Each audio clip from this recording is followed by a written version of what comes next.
Na sa simbahang Katoliko ay may mga santong patron para sa halos lahat ng bagay.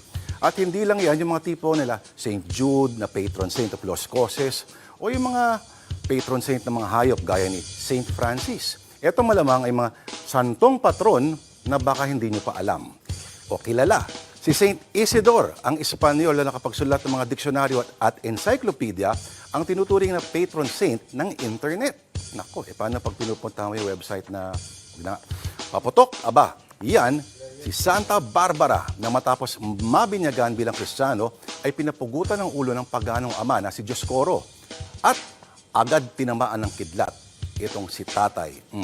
So kung gusto mo naman ng good weather, magdasal ka kay Saint Medard. Laban sa mga salot na daga, si Saint Servatius. Sa rabies, aba, si Saint Hubert daw yan. Ahas, Saint Patrick. Sa mga nag-aalaga ng baboy, kay Saint Malo ka magdasal. Iinom ka ba mamaya? Nako, magdasal kay San Bibiana para iwas hangover. Ito naman, ikaw ba ay pangit? Huwag ka maglala, si Saint Drogo ang kasanggamo sa langit. Pangalan pa lang, no? Ito, patron ng mga baliw. Meron pa rin si Saint Dimpna na pinagtangkaang pakasalan ng paganong ama at kinalaunan ay pinatay rin siya. Pero sa mga mister na malilikot, ito si Saint Fiacre. Hindi lang siya para sa mga hardinero at driver ng taxi. Siya rin daw ang santo ng mga may almoranas at ng mga may sexually transmitted disease. Nako! Ito naman, kay Saint Maximilian Kolbe ka naman dumulog kung ikaw ay drug addict.